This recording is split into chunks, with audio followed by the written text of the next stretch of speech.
When I saw what Chad Blake is doing on his mix bus, I have to share it with you guys because it's something I found very interesting as a concept.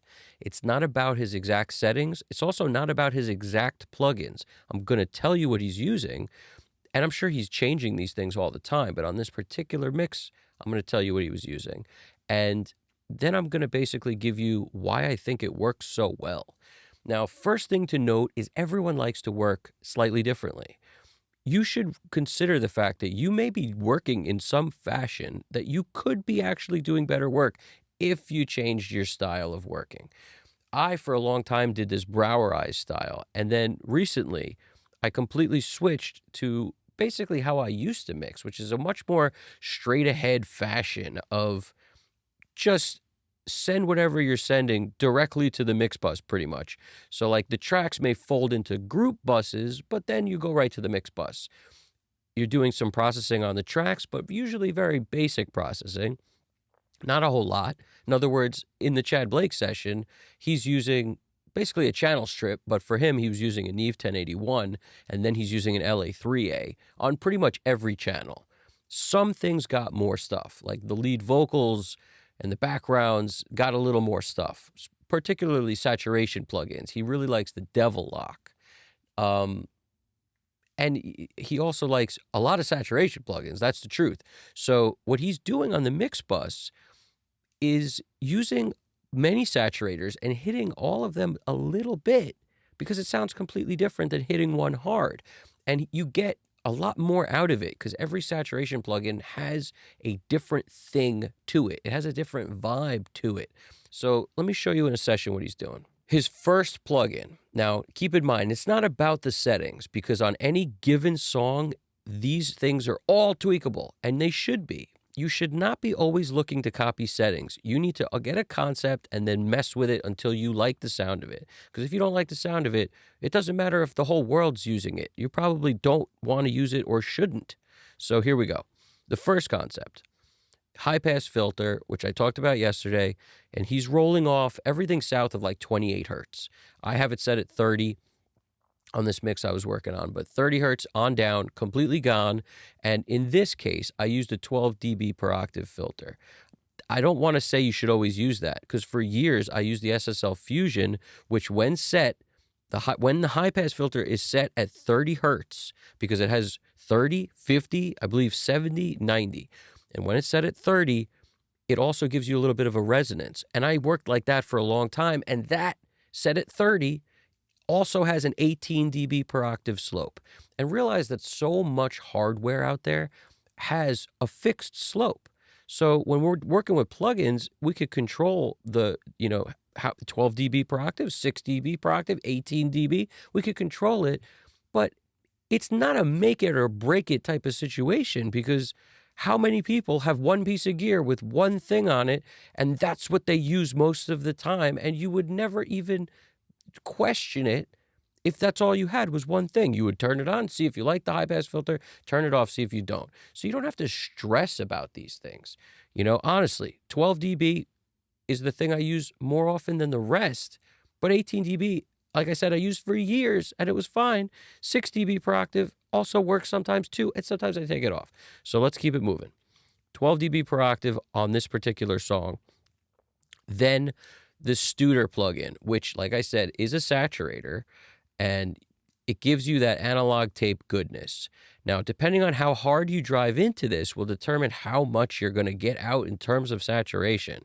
So I'm messing with the input and I lowered it so I just got a little bit of what I wanted. I have it set at 30 inches per second, which makes it sound, it puts basically the hump in a different place depending on if it's 7.5, 15, or 30. He had it at 30. I tried it at 30, loved it. Tried it at 15 and 7.5. It went back to 30 because it sounded better. So that's what's going on for the first saturator, and that's the same as his. The second one, he uses Phoenix. If you're familiar with Dave Hill, he passed away. It's very unfortunate. The guy was a brilliant mind, huge benefit to the audio community, and he's no longer with us, unfortunately. But that Phoenix plugin, he uses a lot because I don't own Phoenix. I have Tupe, which is one of my favorite plugins. I love Good Hertz plugins. This is not an ad. I'm not sponsored. I just love Good Hertz plugins. Toupee is one of my favorites. So I throw this on and don't pay attention to the settings because it's not relevant. Literally put on anything, mess with the presets or something until you hear something you like, and then tweak it. See if you like that. Figure out how to use your plugins. You know what I'm saying? Next one, Wow Control. Love Wow Control. This is another Good Hertz plugin that just gives you another little bit of boost. Now, the reason I have 3 in a row, the Studer, the Toupee, and then Wow Control, is because he had the Studer, Phoenix, and then a plugin called Satin. That's not my accent coming at you. It's not Saturn. It's satin, like a satin sheet. That's the plugin he uses also, and he pretty much does it in this order: Studer, Phoenix, then Satin. Okay, now he then uses this Abbey Road plugin for like almost nothing. EQ-wise, very little is happening on his mix bus. He's not cranking a pull tech or anything, which is a very common thing that I did forever, and I love not doing it anymore. I have to say, I love this concept of get it right before the mix bus and don't push a ton of EQ on the mix bus. You know, I kind of, maybe it's because I love changing things around and I don't love doing this. I hate doing the same thing over and over. Maybe that's it.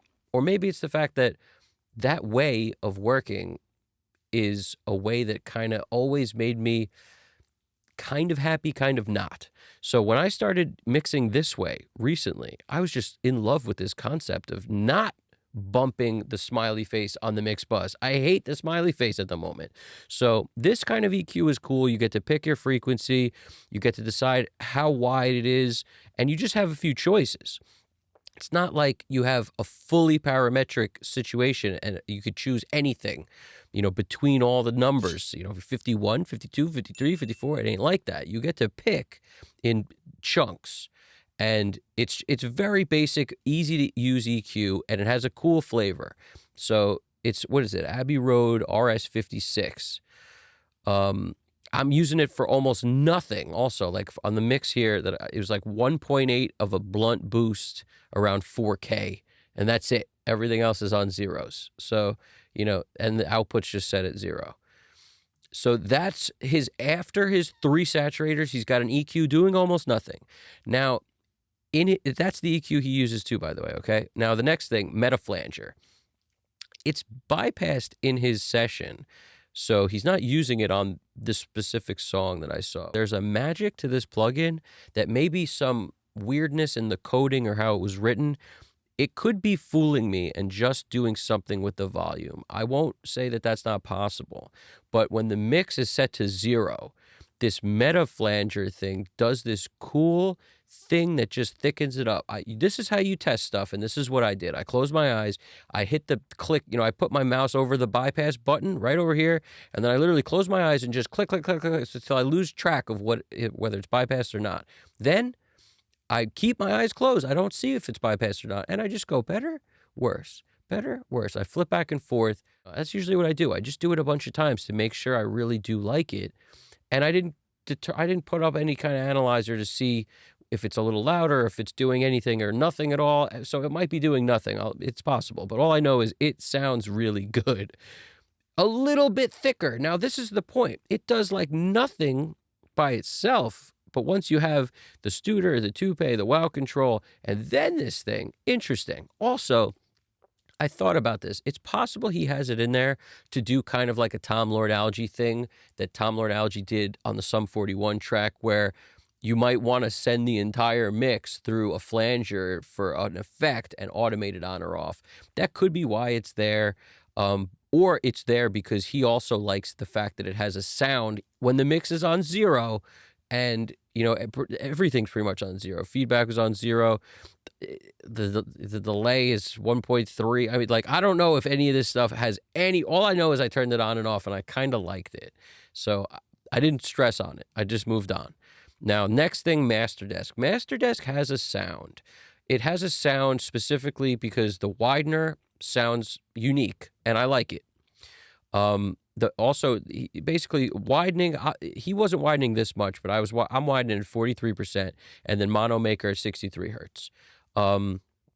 I really like the way the compression works on this plugin. Now, any plugin will do. If you need just a widener, there's a ton of wideners out there. But a lot of people like the ozone widener.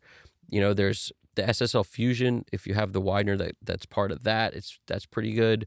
But it's like a stereo enhancer. If you anything like that, stereo spread kind of thing. Literally anything will work. Okay, but the point is, a little bit of that on your mix bus helps. And the compression that comes along with this it can't be overlooked. And then the SSL comp. All right, so this is the order he has his stuff in. He's not running what a lot of people do, which is snake eyes, which would be the slowest possible attack, fastest possible release. The other thing a lot of people do is they use auto release, but he's not doing that. He's kind of, set it in the middle. And, I'm a fan of basically trying the snake eyes first, and then I back it off from there to see if I prefer it, because that's always kind of been my thing, as slow as it can go on attack, fast as it can go on release, and then I'll maybe tweak back a little bit and see if it's better. 4-to-1 ratio, all right? Now, again, all settings should be looked at with a grain of salt. Everybody keep in mind also, you got to be looking at meters whenever you have one. If you've got some sort of VU on what you have, are you killing it? Are you got to 8 to 12 how much compression are you working with? Keep it 4 or below on a mix bus. Like, just something to keep in mind, all right? Don't crush it unless you're going for that. Now, after the SSL comp, ML4, the MIC DSP ML4000, I think it's called, but ML4, ML4000, the same plugin.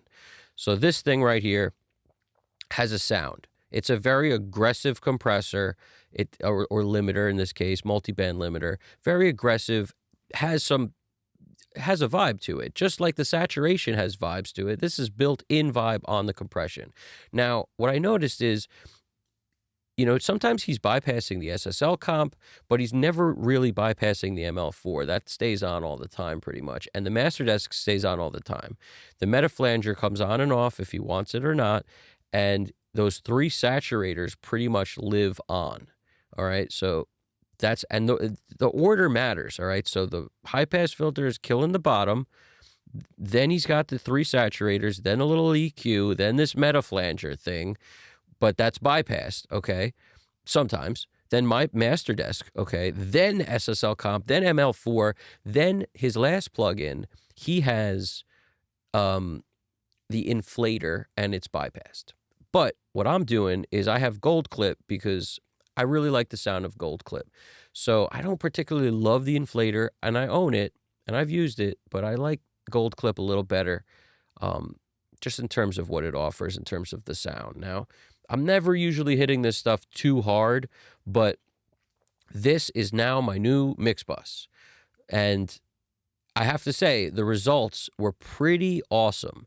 Now, the other thing that's different, just working on this straightforward kind of style where it's basically you're treating the tracks, then you're sending the tracks to the mix bus without hitting that other compressor before they get there. I really like this better at the moment, just because it sort of simplifies things. And a lot of times the simplest way to do it is going to sound the best. Now, like I said, there's not one workflow for anybody. Try all the different workflows, see what you like best. The worst thing you could do is keep doing the same thing and not like the results. So unless you are super happy all the time with your stuff, you should always be trying new things. That's how I look at it. This is another cool thing. He always does this. He has a trigger track that he has some kind of sample to build in with the drums, because when he tightens up the low end, he feels like that helps the mix the most. So if you have a drum kit, real drums, you may want to incorporate this. A really good, tight sounding, great kick will make your drum set sound great, even if the snare doesn't sound like the best snare recording in the world, or the overheads is the only 2 mics you got. Like, you could still get a lot out of a drum kit and give it a cool sound by tightening up the low end specifically. You can't lose that kick drum and still expect the mix to feel good, is the concept. So he's got trigger with a particularly cool, a lot of different kicks on it. So he's just jamming a ton of different kicks in here, and it creates a sound he likes. Now, again, If you use trigger or anything like that, just pick a bunch of stuff that you like. There's no magic to these bunch. It's just a cool, tight kick. If you have any questions, leave them in the comments. If you also want me to make more videos on different mixers and their different workflows and how they compare, contrast, the differences between what they're doing, I'm happy to do it. So I hope you guys liked it. Subscribe, hit the like button. Evan Jaffe Custom Cut Studios. You guys got this. Take it easy.